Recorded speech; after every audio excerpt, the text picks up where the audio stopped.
1, 2, probando. Vale. Bueno, pues buenos días a todos. Me alegro de estar aquí con vosotros, ver a las personas más veteranas, a los más nuevos, algunos que no conozco, pocos que no conozco. Ya saben que este es mi pueblo, donde me crié, Santa Coloma de Cervello, la montaña de esa espina donde algunos bajáis. Y ahora me estaba acordando, cuando en el año 2012, hace unos años, la Iglesia Libertad estaba apoyando una obra nueva en Martorell y aquello pues tristemente se cerró de forma sorpresiva, pero la Iglesia tenía en su convicción que como Iglesia teníamos que buscar otro sitio, un lugar, un pueblo de la comarca donde no hubiera una iglesia y poder abrir una. Y estábamos en ese año Miguel Juez y yo, algunos le conocéis, paseándonos por el Valle de Llobregat y fuimos a Cervelló, fuimos a Vallirana, no sé exactamente qué hacíamos, íbamos orando, Señor, será aquí, Valle ya, conocéis la comarca, y vinimos al pueblo aquí, porque a mi pueblo vamos a salir bien, ¿no? Y entonces empezamos a hablar con la gente, claro, no conocía a gente, entonces salían algunos, en fin, al final luego la Iglesia de Libertad estuvo orando para decidir y decidimos pues, venir aquí.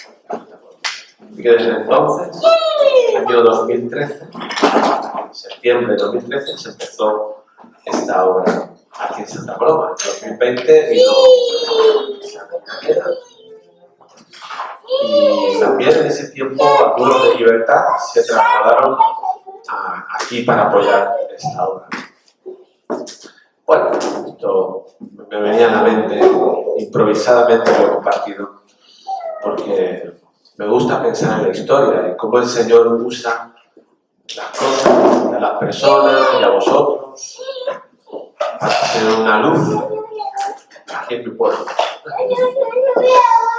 Así que bueno, el sábado es una gran oportunidad para estar con la gente del pueblo. A veces a la iglesia le cuesta relacionarse y no debería ser. Tenemos que ser expertos en relacionarnos con las cosas que se hacen aquí y apoyarlas. Llevamos desde que empezamos la forma de apoyo a los refugiados de Siria, que formamos como entidad fundadora, junto con otras, preparando la cena de esa fiesta solidaria, esa cena solidaria. Y siempre nos lo han agradecido mucho. Así que este sábado será igual. No sé cómo está organizado, pero va a haber una cena preparada por la Iglesia Evangélica de Santa Coloma en esa fiesta. ¿Vale? Pues nada. ¿Estáis bien? Sí. Bueno, pues vamos a seguir con la serie que tenéis de predicaciones en el Evangelio de Marcos. Voy a buscar el texto para hoy, que está en Marcos 6. Y lo vamos a leer. Vamos a leer Marcos 6, del 1 al 3. Dice así. ¿Lo tenéis? Sí. Es bueno seguir la lectura. Dice que salió Jesús de allí, supuestamente de Capernaum, y vino a su tierra, Nazaret, donde él se había criado, etc. Y lo seguían sus discípulos. Dice que cuando llegó el sábado, comenzó a enseñar en la sinagoga, y muchos, oyéndolo, se admiraban y preguntaban: ¿de dónde saca estas cosas? ¿Y qué sabiduría es esta que les da? Y estos milagros que por sus manos son hechos. ¿No es este el carpintero, hijo de María, hermano de Jacobo, de José, de de Judas, de Simón, ¿no están también aquí con nosotros sus hermanas? Y se escandalizaban de él. Pero Jesús les dijo, no hay profeta sin honra, sino en su propia tierra, entre sus parientes y en su casa. No pudo hacer allí ningún milagro, salvo que sanó a unos pocos enfermos poniendo sobre ellos las manos, y estaba asombrado de la incredulidad de ellos. Y recorría las aldeas de alrededor enseñando. Después llamó a los 12 y comenzó a enviarlos de 2 en 2 y les dio autoridad sobre los espíritus impuros. Les mandó que no llevaran nada para el camino, sino solamente bastón, ni bolsa, ni pan, ni dinero en el cinto, sino que calzaran sandalias y no llevaran 2 túnicas. Y añadió, donde quiera que entréis en una casa, posad en ella hasta que salgáis de aquel lugar. Y si en algún lugar no os reciben ni os oyen, salid de allí y sacudid el polvo que está debajo de vuestros pies para testimonio de ello. De cierto os digo que en el día del juicio será más tolerable el castigo para los de Sodoma y Gomorra que para aquella ciudad. Y saliendo, predicaban que los hombres se arrepintieran y echaron fuera a muchos demonios, ungían con aceite a muchos enfermos y los sanaban. Este es el texto que nos toca para hoy.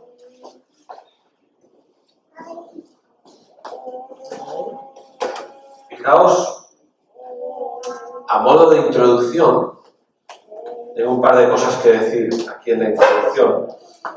Uno es que supongo que ya os habéis dado cuenta que el Evangelio de Marcos es como una película de acción, ¿no? Que no para. O sea, si tú intentas seguir a Jesús, sus movimientos, a dónde va, luego de dónde se va al otro lado, cómo pisa el mar, se va muy lejos, se va para acá, Capernaum, Nazaret, Betsaida, Capernaum, todas las ciudades del norte en Galilea. Parece una película de acción, en realidad es de misión. Jesús había empezado su misión y lo había empezado en una tierra, Galilea, donde le llamaban la tierra de los gentiles, la tierra más alejada de Jerusalén, donde estaban los judíos más ortodoxos. El norte era una tierra pues, donde había menos celebración religiosa, donde había gente que llegaban de otros países y no creían. Y bueno, esa tierra que se llama de los gentiles, ¿no?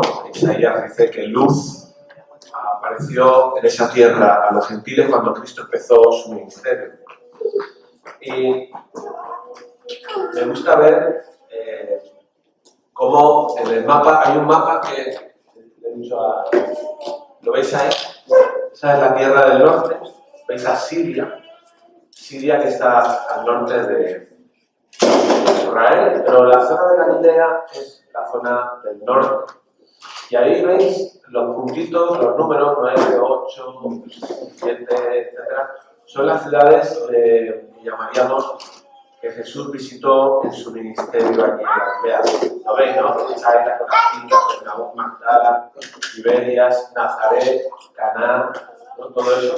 Incluso en el norte también. Llegó a estar en Tiro y Sidón, que no eran poblaciones, digamos, judías. Estuve en Cesarea de Filipo, al norte. Bueno. Y ahí estuvo, dicen que 1 año.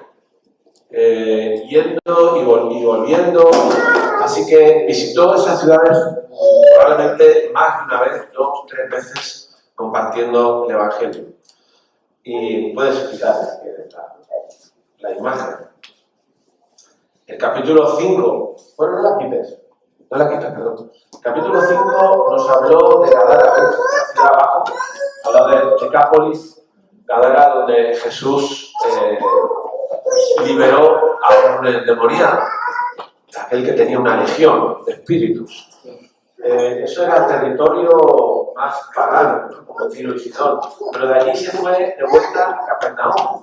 En el capítulo 5 describe cómo en Capernaum curó, a una mujer que se le acercó para tocar su manto, ¿no? Porque una mujer enferma y donde esa mujer tuvo fe y Jesús le dice, tu fe te ha salvado. Esa mujer creyó que si se acercaba a Jesús y le tocaba el manto sería sanada y fue así. Y en medio de esa historia, ahí mismo en Capernaum, había uno de los principales de la sinagoga, Jairo, que tenía una hija, estaba muriendo, y en mitad de la historia con la otra mujer le dicen que ha muerto la hija. Y entonces él va y la resucita. Dice, Talita cumi, la resucita. Qué fuerte. Y ahora, después de eso, se va a Nazaret. ¿Veis Nazaret abajo? Está más abajo, al lado de Naín. Número 10. Se va a Nazaret. Ya había estado en Nazaret, pero vuelve a Nazaret. Y aquí lo encontramos, el texto que hemos leído, pues, como es un episodio triste para él. Es un episodio triste porque era su tierra, estaban sus parientes, y dice allí que él se asombró de la incredulidad de la gente. Empezaron a mirándole, ¿no? ¿Quién es este que habla con esta sabiduría, que hace estos milagros? Pero pasaron de la admiración a la incredulidad. Jesús sale triste de aquí. Bueno, ahora lo veremos un poco más en detalle.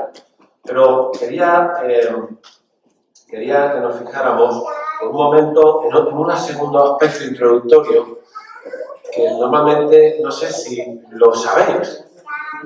Ayer en casa había unos jóvenes haciendo un discipulado el viernes y les pregunto, ¿vosotros sabíais que Jesús tenía hermanos? Me dijeron que no. Y son evangélicos en toda la vida. Hay mucha gente. Al mediodía estuve en un cumpleaños de mi nieta en Tarragona y había unos invitados que no eran, bueno, que eran recién llegados a la iglesia y les pregunté, como estaba con esto en la cabeza, pero digo, y era una chica era católica, ¿no? Y le digo, ¿tú sabías que Jesús había tenido hermanos? ¿Tenía hermanos? Dice, no. Nunca lo he escuchado. Al revés. Me han dicho que no. Que la Virgen María se fue siempre virgen. Una doctrina, ¿no? La virginidad, la Virgen María perpetua.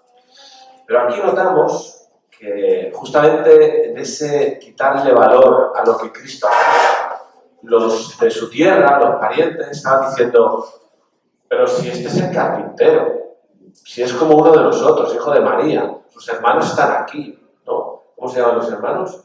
Jacobo, José, Judas y Simón. ¿No están aquí también las hermanas? ¿No? Ellos querían como quitarle valor a lo que Cristo en su sabiduría estaba explicando y sus milagros estaban diciendo o haciendo. Si es como uno de nosotros. Ahora, quería apuntar a este detalle de que Jesús había tenido hermanos. Perdón, voy a por mi móvil porque le pregunté a ChatGPT. No, porque oye, ChatGPT sirve para muchas cosas. No para interpretar, pero sí para la investigación. Tú le dices a ChatGPT, hermanos carnales de Jesús. Entonces me hizo un estudio aquí, y fíjate, salen todos los textos en la Biblia del Nuevo Testamento donde habla de los hermanos, ¿no? Aquí en Marcos tenemos eso. En el Evangelio de Mateo 12, 46, 47 dice que mientras Jesús hablaba a la gente, su madre y sus hermanos estaban afuera. En el Evangelio de Juan 7, 3, 5 dice que le dijeron sus hermanos a él, sal de aquí y vete a Judea, porque ni siquiera sus hermanos creían en él. Juan 7, 3, 5. En Hechos de los Apóstoles 1.14 dice que todos perseveraban, esto ya cuando Cristo fue resucitado, todos perseveraban unánimes en oración con María, la madre de Jesús, y sus hermanos. Luego hay un texto que es muy importante, porque dice en Gálatas 1.19, no vi a ningún otro de los apóstoles, que está hablando Pablo, sino a Santiago, el hermano del Señor, que es Jacobo. Jacobo y Santiago es el mismo nombre. Bueno, aquí veis que hay, pues eso, la información, ¿no? Eso lo quería decirlo como artículo introductorio. Si vamos a nuestro tema, veréis que habéis visto que hay como dos secciones aquí. Uno, ese episodio en Nazaret, que es triste para Jesús, es muy triste, de hecho lo dice, que el Evangelio, que se asombraba de la incredulidad de ellos. Pero luego hay otro episodio en el que a continuación de eso, él sigue recorriendo las aldeas, la incredulidad de su familia no le frenó en su misión y sigue, versículo 6, segunda parte, sigue recorriendo las aldeas y a continuación envía a los discípulos de 2 en 2 a visitar de nuevo las aldeas de Galilea para predicar y sanar. ¿Sí? Esto es lo que pasa. Fijaos que todo en realidad está relacionado con la misión. Con la misión. Jesús tenía una misión y ya puede encontrarse con todos los problemas que se encontrara, que él seguía con su misión.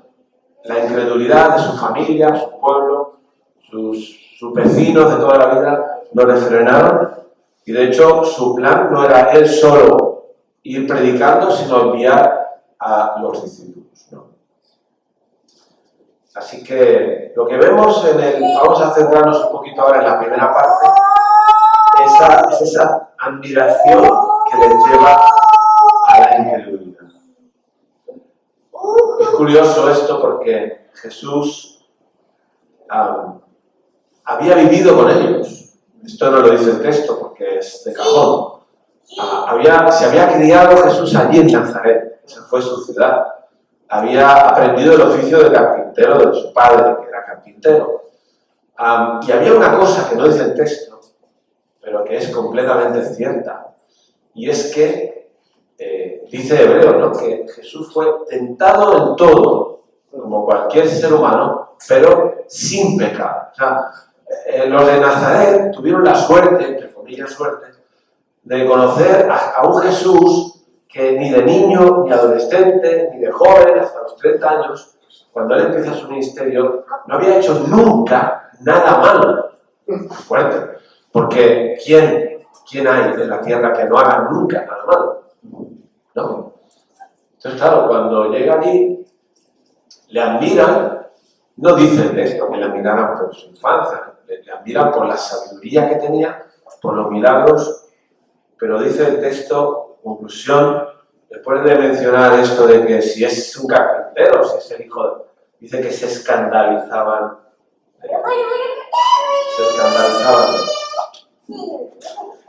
Y Jesús mismo dice, en el versículo 4, él mismo dice una frase que es muy conocida: no hay ningún profeta en su propia tierra. ¿Os suena esto? Todo se usa para cosas. Pero lo dijo Jesús. Él no había tenido éxito, entre comillas, en su propia tierra. Dice, no hay profeta en su tierra. Y como hemos mencionado, se asombraba de la incredulidad. De hecho, según Lucas 4, dicen que es un texto paralelo con Mateo 10, al texto de hoy, pero algunos dicen que no. Lucas 4 describe un momento en Nazaret, también en la sinagoga, cuando Jesús predica de Isaías y lee el texto de Isaías y dice que el Espíritu del Señor está sobre mí, he venido para traer nuevas, para ayudar a los cautivos, etcétera, etcétera. Y según Lucas 4, a continuación de eso, lo intentaron matar los de Nazaret. Sí. Yo estuve en el monte donde intentaron empeñarlo. Cuando viajé a Israel, estaba en Nazaret y me llevaron al sitio probable, no siempre es todo tan exacto, pero donde se supone que la gente de Nazaret, los de la sinagoga, intentaron despeñar a Jesús por la montaña. Porque él lo que estaba diciendo es que esa palabra de Isaías se había cumplido en él. Entonces, los teólogos no se aclaran si esto fue en la misma escena que describe Marcos, pero que Marcos no la explica, o fue anterior. En todo caso, eso nos aclara la resistencia tan fuerte. O sea, tienen al Hijo de Dios allí, delante de sus narices, toda la vida, que luego viene hablando con una sabiduría que no es de esta tierra. ¿Qué es esta sabiduría que le ha sido dada? Ya, ellos mismos decían, tiene que haberle dado a alguien esta sabiduría porque es que ni estudió la Biblia, no fue un rabino, no era un rabino ahora, pero no había estudiado a un rabino, hacía milagros, pero lo habían intentado matar. Y ahora aquí lo que dice es que se escandalizaban de él. Y Jesús se asombra de la incredulidad. En cualquier caso, Jesús es rechazado por su propia familia, por su propio pueblo.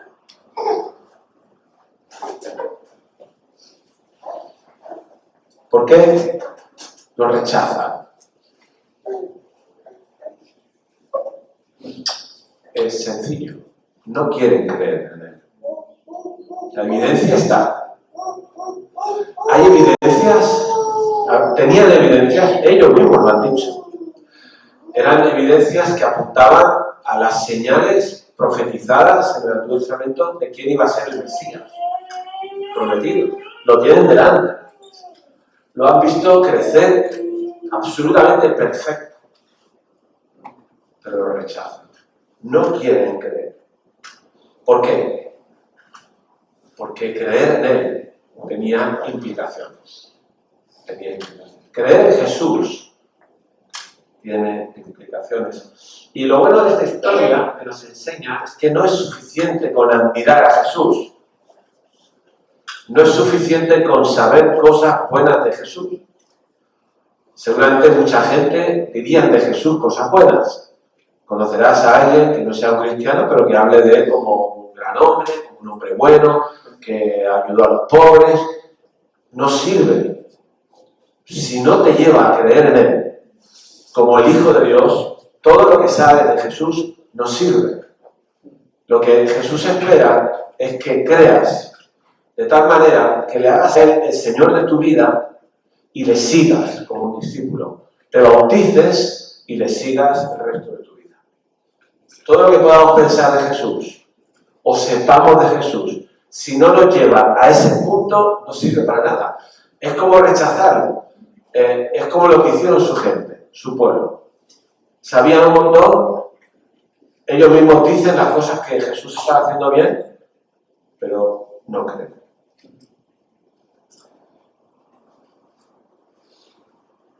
Y una cosa que es interesante aquí también es que cuando tienes a Jesús delante, al final vas a tomar una decisión con él, sea cual sea. O sea, esto no es light o no sé si es la palabra de decirlo vosotros. O sea, hoy cuando dice César que hoy hay una oportunidad, cuando hablamos de Cristo a través de los evangelios, cuando hablamos de Cristo, hoy cada uno de nosotros va a tomar una decisión con él. Sea creerle y entregarle la vida y decidir bautizarnos o rechazarlo, aún sabiendo cosas de él. Tú puedes rechazarlo, ¿no? De hecho, aquí hay en Marcos 3:20, 3 capítulos antes, cuando ya Jesús había empezado su ministerio, dice el versículo 20 de Marcos 3 que entró Jesús en una casa y se juntó tanta gente que no podían comer con él y sus discípulos. Ni siquiera podían comer con él sus discípulos. Fijaros lo que viene ahora. Cuando lo supieron los parientes de Jesús, estaba allí en Nazaret, fueron a llevárselo. Dice, pues decían que se había vuelto loco. Todos sus parientes. A continuación, los maestros de la ley, en esa misma escena, dicen, versículo 22, que habían llegado de Jerusalén, decían, Belcebú, el propio jefe de los demonios, es quien le ha dado a este hombre el poder de expulsar. O sea, como que Jesús, si tenía poder para sanar, salvar, expulsar demonios, era gracias al poder de Satanás. Entonces, fíjate, la gente allí en Galilea lo que decía de su pueblo, o está loco, Jesús, o está loco. No sé tú qué piensas de Jesús. Igual para ti está loco. A lo mejor para ti el poder que tenía no viene de Dios, viene del mismo diablo. La gente siempre encuentra excusas para no creer. Puede ser que está loco, puede ser que está poseído. No sé qué excusa puedes tener tú o puedo tener yo para no entregarle nuestra vida a Cristo. Piensa, ¿cuál podría ser tu excusa? Porque los cristianos no hacemos las cosas bien. Tiene razón. Los cristianos no somos Cristo, no hacemos todas las cosas bien. ¿Esa es una excusa para, teniendo a Cristo delante, no creer en Él? ¿Es que crees que tus padres, tu madre, tu padre, no han sido coherentes con el Evangelio, o te han fastidiado la vida, o te han hecho pasar una mala experiencia, entonces no voy a creer en Él? Cuando tengo a Cristo delante, que es perfecto, sabio, poderoso, que había ido a Nazaret otra vez, sabiendo que lo iban a rechazar, porque los quería, eran sus parientes. ¿Por qué razón vamos a rechazar a Cristo? Ninguna excusa es buena para ti.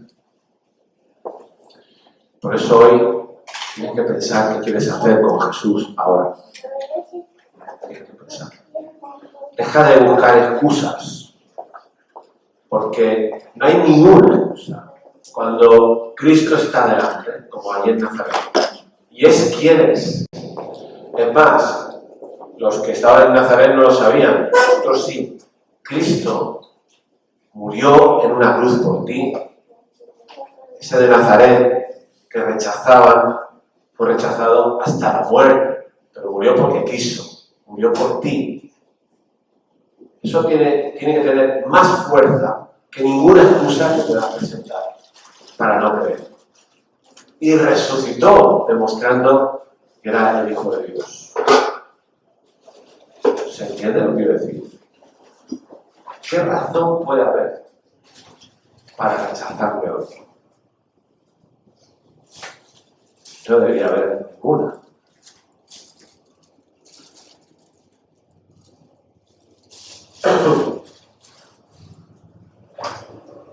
Te digo una cosa, rechazarle tiene consecuencias.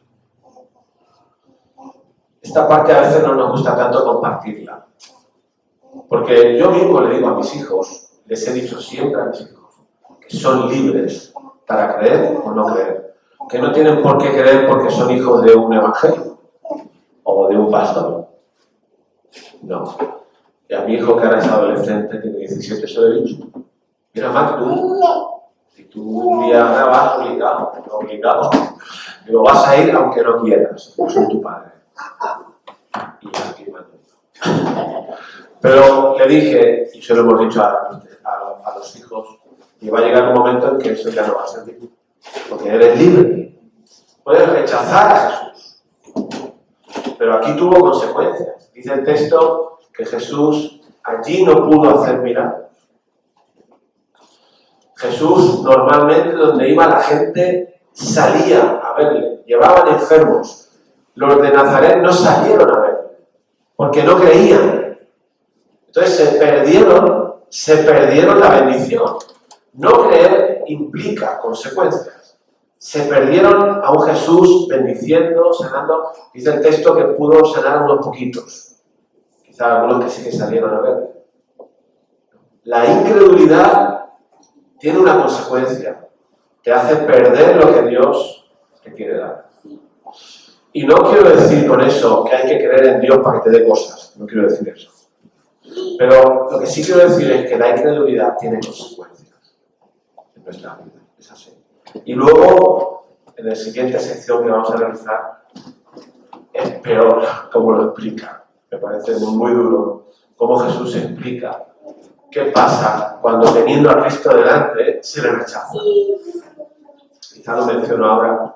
¿Os suena lo que hemos leído más adelante? Cuando dice que cuando entréis en las ciudades, cuando iban de dos en dos a predicar, a sanar, entran en las ciudades y dice, en el sitio donde no os quieran, donde os rechacen, dice, sacudid la sandalia de vuestros pies, que es una forma de esa época. Y dice Jesús, porque será mayor el castigo contra esa ciudad en el juicio final que contra Sodoma y Gomorra. Las palabras de Jesús son muy duras. ¿Qué quiere decir? Que cuando tenemos a Cristo delante, cuando se nos está hablando de Él, cuando estamos entendiendo que Él es perfecto, sabio, poderoso, y lo rechazamos, no es un rechazo que no tenga consecuencias. Tiene consecuencias. Dijo Jesús en Mateo 12:30, el que no está conmigo está contra mí. Y el que no recoge conmigo despaga. Así que si estás aquí y no crees en Jesús para entregarle tu vida, creer en Jesús no es decir sí que crees, es entregarle tu vida y bautizarte para seguirle. Te animo que no encuentres más excusas y lo hagas hoy. No sé si alguien querrá dar ese paso esta mañana. Piénsalo en este momento. Ahora hay una oportunidad aquí para decidir lo que Jesús espera que decida en tu vida. Yo decidí esto con 17 años, cuando era vecino de este pueblo. Era un perro. Robábamos las cosillas de árbol de Navidad en la plaza. Estaba buscando en nuestra discoteca en Santina. Yo estaba borracho el 24 de diciembre de 1961 en una discoteca nuestra de un garaje. Yo era pizzoque. Y el 31 de diciembre estaba en la iglesia con las yayas, rezando, orando, con mi chupa de cuero, mis pelos largos, el divorcio de mis padres, una vida que prefiero no recordar de niño, que lo pasé tan mal. No fue una excusa en aquella Navidad para entregarme a Dios. Fue porque Él quiso, la verdad. Porque yo estaba amargado y amargando, haciendo bullying, instituto de la boca, expulsado.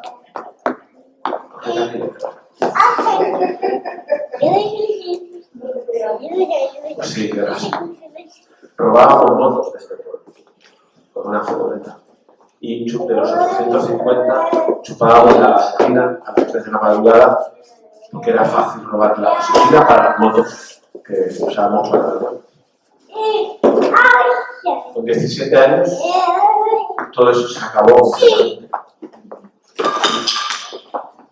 Conocer el amor de Dios fue absolutamente revolucionario. Ya dejé de estar amargado.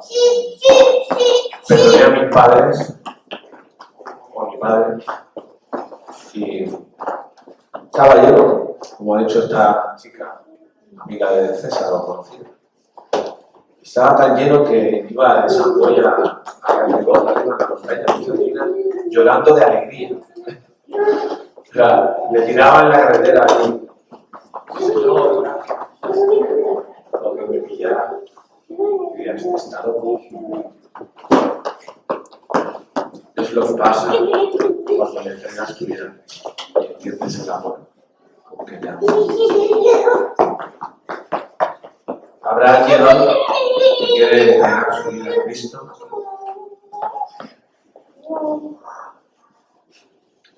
La segunda sección es más de lo mismo. Para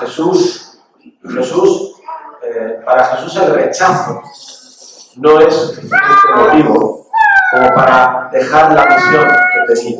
¿Se entiende esto? Es muy importante porque nosotros creo que nos podemos identificar muy bien con sentirnos rechazados cuando hemos compartido nuestra fe. Habrá gente que te dice, mira, me gusta lo que crees, te hace bien a ti, pero a mí no. Habrá quien familiares tuyos te rechacen, porque ahora te han comido el coco, estás ahí los domingos, podrías estar en una paella. Se burlan. Hay países donde hoy están haciendo el culto en una catacumba. que los quieren matar, a los cristianos, en Corea del Norte, en Irán, en Yemen, en Sudán, en tantos países, Indonesia, Nigeria los matan a bombazos. Pues para Jesús eso no es una razón para tirar la toalla. No tiró la toalla ni con los hijos. Y no tira la toalla y sigue predicando en la Galilea de Argentina. Está increíble. Y aparte sigue con su plan. Su plan no era que él iba a estar toda la vida aquí en la tierra para predicar. Él sabía que tenía que formar a un equipo de 12. Había llamado a 12. Y dice que el texto que hemos leído dice, del verso, a partir del verso 7 dice que después llamó a los 12 y comenzó a enviarlos de 2 en 2 y les dio autoridad sobre los espíritus inmundos. Los mandó a predicar. ¿Por qué? Porque ese es el plan. Es la misión. De Cristo, predicar. De los discípulos de Jesús que siguen a Cristo, esos que hemos entregado un día nuestra vida a Él, es predicar. Es hablar de Él, predicar que no es comer el coco a la gente, no. Es hablar de Cristo porque Él es fan de Cristo. Porque es el que te ha salvado, es el que te ha dado una vida nueva, es el que te ha perdonado, es el que te da un sentido, un valor que nadie más te da. Entonces, ¿qué haces? Hablar de Él. No hablamos de gente famosa que nos gusta, o de Messi, o de Cristo más, porque es mejor. Estamos aquí para eso. Y la lección de ahora es esa. La lección de ahora es, queridos hermanos, discípulos de Cristo en esta mañana, estamos compartiendo de nuestra fe en Cristo con la gente, porque Jesús preparó a aquellos discípulos para eso. Les iba a legar la misión, a encargarles que siguieran lo que Él había empezado. De hecho, los discípulos tenían que seguir haciendo lo que Jesús había empezado. Aunque no éramos Jesús, ni somos Jesús, somos gente normal y corriente. Ahí alguien te dice gente ordinaria para hacer cosas extraordinarias en las manos de Dios. Gente ordinaria para hacer cosas extraordinarias. Eso es lo que espera Jesús de nosotros. Me gustaría preguntar, porque yo últimamente me he talado mucho la cabeza con esto, creo que lo he compartido aquí, porque me doy cuenta de que muchos evangélicos hemos vivido muy encerrados en la iglesia, en la relación con los jóvenes, pero que en nuestra carpeta de actividad diaria no hay ni siquiera una oración perseverante por alguien que no conoce al Señor y que puede ser un familiar, puede ser un vecino, puede ser un compañero. No estamos orando constantemente por alguien que sabes que necesita. ¿Cómo puede ser esto? ¿Cómo puede ser que aquellos de Nazaret rechazaron a Cristo? ¿Cómo puede ser que discípulos de Cristo no hagan lo que Cristo dice que tenemos que hacer? Y esto es lo que nos enseña este texto. Jesús envió a sus discípulos de 2 en 2 a predicar sin Él. Lo habían hecho con Él, ahora sin Él. Tenéis que aprender a espabilar solitos. ¿Qué estamos haciendo? Por supuesto, aunque era sin Él, ya sabemos por Hechos 1:8 que no iba a ser en nuestra fuerza ni por nuestra sabiduría y poder, no iba a ser, ¿qué dice Hechos 1:8? Recibiréis poder cuando venga el Espíritu Santo y me seréis testigos. Es decir, que esa misión que Jesús encomienda depende del poder del Espíritu Santo en nosotros, ¿no? Nuestra capacidad personal. Pero lo que quiero decir es que Jesús se entretuvo 3 años en preparar a un equipo de revolucionarios, a los que les encomendó la tarea, ni más ni menos, que de ir a todas las naciones y hacer discípulos. Discípulos que hacen discípulos. ¿Sí? Ahora, no sé si estás escuchando. Yo me siento muy interpelado por eso. Pues llevamos unos años, mi mujer y yo, intentando hacer esto y siempre te sale algo que te lo impide. Intentamos quedar con gente, estamos discipulando una familia, gracias a Dios. Cuando era creyente de la campaña, ¿os acordáis de la campaña de Impact? Más allá. Estamos siguiendo eso con un discipulado, pero me parece muy poco. Me parece poco. Estamos tan ocupados con metas tan distintas a las de Jesús, que no nos cabe en el tiempo ni en el corazón personas que no conocen a Cristo. Y si hay una lección que hay que sacar de esta segunda parte es esta, que Jesús envía, Jesús da autoridad a los discípulos, Jesús les dice lo que tienen que hacer, les da instrucciones, lo habéis visto, les da instrucciones de lo que tenían que hacer. Según Mateo 10, que es un texto paralelo, amplía las instrucciones. Jesús les dice, tenéis que ir, predicar, sanar enfermos, echar demonios. Esa es la misión.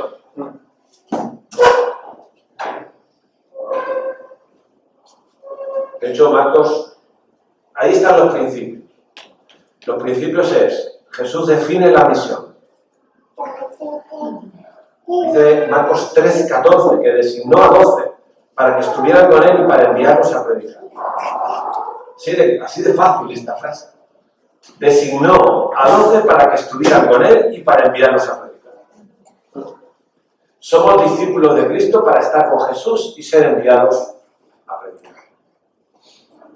El versículo 12 de nuestro texto dice que después de que el Señor les manda a la misión, saliendo, ya cuando salen, después de las instrucciones, dice que predicaban que los hombres se arrepintiesen. Ese era el mensaje a la gente. Arrepentidos, ¿no? Como Jesús cuando empezó en Mateo 4 su ministerio. Mateo 4, sí. Arrepentidos porque el reino de los cielos se ha acercado. ¿No? Y aquí Jesús les dice a los discípulos, tenéis que decir, arrepentidos. Ellos salen, predican que los hombres se arrepientan. Y predicar, según Mateo 10:7, diciendo el reino de los cielos se ha acercado arrepentidos, ¿no? En la combinación de los dos textos. Aquí hay una pregunta que quizás surge, que es que Jesús hacía milagros acompañando su predicación y le dice a los discípulos que tienen autoridad para hacer lo mismo que él, y lo hacen. De hecho, cuando vuelven, pues habían curado a gente, habían sacado demonios, o sea, una cosa espectacular. Claro, igual tu pregunta es, nosotros que cuando predicamos el Evangelio también tenemos que hacer algún milagro, ¿cómo es la cosa, no? Entonces, aquí ya sabéis que hay diferentes teorías según la denominación en la que estamos. Nosotros no queremos ser negacionistas o reduccionistas pensando que todos los milagros no es para hoy. Creo que no, porque cuando el Espíritu Santo de poder viene sobre un creyente, su vida, su predicación, su misión está acompañada del poder del Espíritu Santo. Y se va a manifestar ese poder. A veces en la predicación solamente, o a veces será, pues en otra cosa, milagrosa. Otra cosa es pretender que siempre tiene que ser así. Eso es otra cosa. El Evangelio nos aclara en Juan, por ejemplo, Juan 20:30 dice que hizo Jesús un montón de señales en presencia de sus discípulos y aclara esto. Juan 20:31. Pero estas se han escrito para que creáis que Jesús es el Cristo. Las señales que hacía Jesús y hacían los discípulos eran porque los judíos necesitaban creer que quien les hablaba tenía autoridad, y si no había milagros, ¿de dónde sacaban la autoridad para predicar algo nuevo que no era conforme a la religión judía? Así que allí hay un periodo en la historia en la que en los inicios hay mucha más evidencia de milagros. ¿Cuál no quiere decir que hoy no puede pasar? A nosotros nos pasó con esta estamos discipulando. Hubo una sesión de estudio en la que había una carga muy grande. Uno de ellos nos lo explicaron y dijimos, mira, vamos a parar un momento, vamos a orar por esto. Oramos en un sábado y el lunes se arregló milagrosamente. Algo que era, voy a decir, imposible. Un milagro es algo imposible. ¿Vale? No hay que decir milagro a todo, pero parecía muy imposible. parecía, no tenía sentido que en tan poco tiempo eso cambiara. Cambió el mundo. La persona le dio un valor a eso para seguir en el estudio, seguir conociendo. Por lo tanto, el Señor puede hacer lo que Él quiera. Nosotros tenemos que predicar y creer en el poder de Dios que va a actuar cuando predicamos, porque es poderoso y Dios hará lo que haga falta en la vida de la gente para que el Evangelio cuaje. Según Mateo 10, y también en el texto, debían ir en grupos de dos, parejas.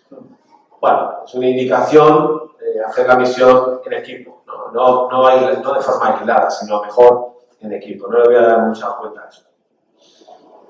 Había una cosa muy curiosa en esta misión, ya voy a terminar, y es que para hacer la misión, en este caso, pero creo que siempre, Jesús les dice que no llevasen, versículo 8, nada para el camino.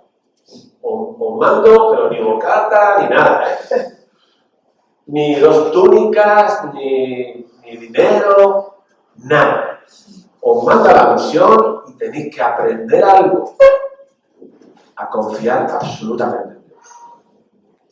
La misión no se hace sin confiar absolutamente en Dios.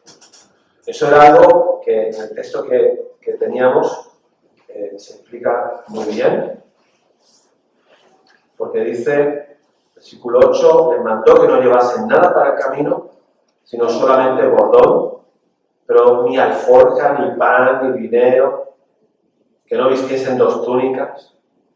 ¿Lo veis? Y esto es cierto. Fíjate que el mismo Jesús, antes de empezar la misión, Mateo capítulo 4, estuvo en el desierto, en el límite de su necesidad física, cuando llevaba 40 años y 40 días, sin comer. Y Dios, Él aguantó porque confiaba en su Padre. Y además lo que dice al diablo que le estaba tentando, es que si Dios le dio al pueblo de Israel 40 años el maná en el desierto, cuando tenían hambre, aquí Dios le va a dar el maná milagrosamente. Por eso lo convirtió las piedras en pan, porque estaba esperando absolutamente en Dios. Y Dios le manda a unos ángeles y le trae la paella. No lo dice así, pero te lo puedes imaginar. Jesús tuvo que aprender, antes de empezar la misión, que tenía que confiar completamente en el Padre. Y aquí lo que quiere que aprendan es esto. ¿Sí? De hecho, esa provisión iba a venir de la mano de la gente interesada cuando llegaran a la ciudad. Porque sabéis que en Oriente hay mucha hospitalidad. Se invita a la gente a la casa, a comer, a dormir, para que sigan el camino otro día. Y en el Mateo 10 se aprecia mejor esto, porque Jesús les dice, en Mateo 10, que escojan, lo voy a leer, dice Mateo 10:11, más en cualquier ciudad o aldea donde entréis, informaos quién en ella sea digno y posad allí hasta que salgáis. Marcos no lo dice así. Marcos solo dice que cuando lleguen a un sitio se queden en la casa que se les abra. Pero podemos imaginarnos muy bien que los discípulos de 2 en 2 irían a una aldea, irían a la sinagoga, predicarían como Jesús hacía, o en la calle, y habría un resultado de eso. ¿Habría alguien interesado? Y yo creo que les parece, ¿no? Como que les está diciendo, fijaos en quién. Y ese que sea digno, ir a su casa, a seguir predicando, y de paso será mi provisión para vuestra cena, comida, desayuno y dormir. ¿Sí? Había que estar al loro. Esto también es interesante para nosotros. Nosotros tendríamos que tener una especie de antena puesta en detectar personas con las que hemos compartido, pero que tienen, como dice Jaume Llenas, confianza en nosotros. No hay un rechazo. Hay una libertad para hablar. Hay confianza. Y hemos de ver la manera de continuar esa conversación. Hay que orar por eso. Y hay que continuar. No se puede dejar. No basta con predicar una vez el Evangelio. Tú tienes que detectar si hay un interés, si hay un hambre y identificarlo y orar especialmente por esa situación y continuar la relación sin dejar. Por último, Jesús les enseña que tienen que estar preparados para el rechazo, que es el texto que hemos leído cuando dice: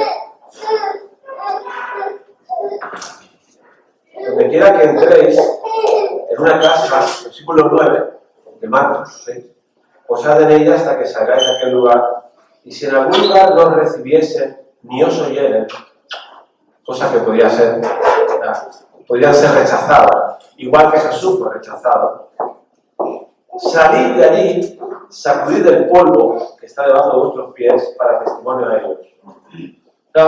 Jesús les prepara en la misión para el rechazo. La Iglesia, los discípulos de Jesús, auténticos discípulos que han entregado su vida a Cristo, en el ejercicio de su misión, que es para lo que estamos, tienen que entender que vamos a ser rechazados. O sea, no es una sorpresa. No nos tiene que tirar para atrás.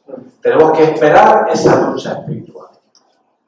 Y seguir haciendo, seguir sembrando. Nunca sabemos dónde caerá la semilla. Nunca lo sabemos. El rechazo no nos frena porque el amor es más grande. ¿Sí?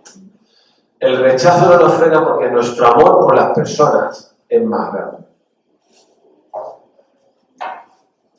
Y así acaba nuestro texto, con ese aviso de juicio que antes hemos mencionado.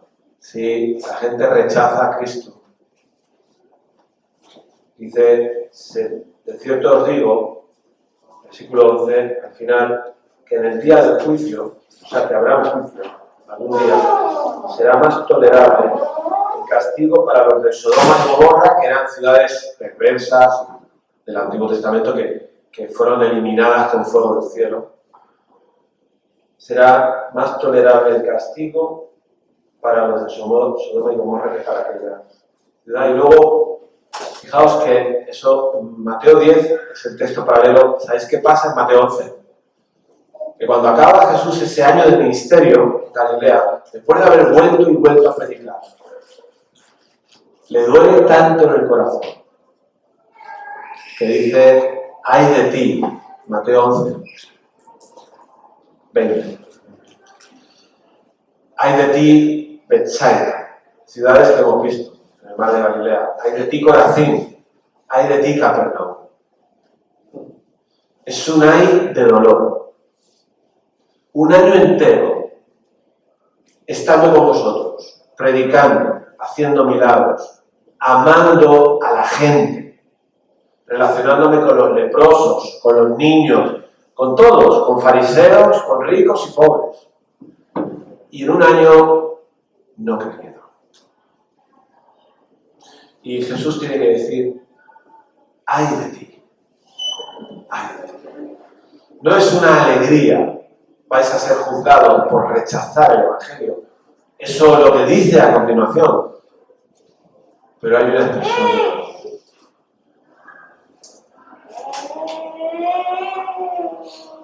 Conclusión. Estamos aquí con la misma misión que Jesús dio. Por supuesto, él tenía una particular que era morir por los pecados. Nosotros no vamos a hacer eso. Para darnos libertad, una vida nueva, que sin él no podemos tener. Conoceréis la verdad y la verdad os hará libres. La verdad es él. Yo soy el camino, la verdad y la vida. Él es la verdad. No vas a encontrar libertad ni vida abundante en nadie más que en él. De hecho, lo hemos experimentado. Aunque a veces aflojemos en la abundancia, estamos llamados a compartir. ¿Sí? Dios, Él nos instruye, Él nos capacita, Él nos ordena y Él nos da el poder. Tenemos el mensaje, tenemos la experiencia personal. Hagámoslo. que mi pueblo lo necesita. Mi pueblo lo necesita, mi vecino lo necesita, mis hijos lo necesitan. Somos discípulos que hacen discípulos en casa también. Padres expertos en explicar el Evangelio a sus hijos, encarnando y proclamando el mensaje. Amén. Que nos ayuden a hacer eso.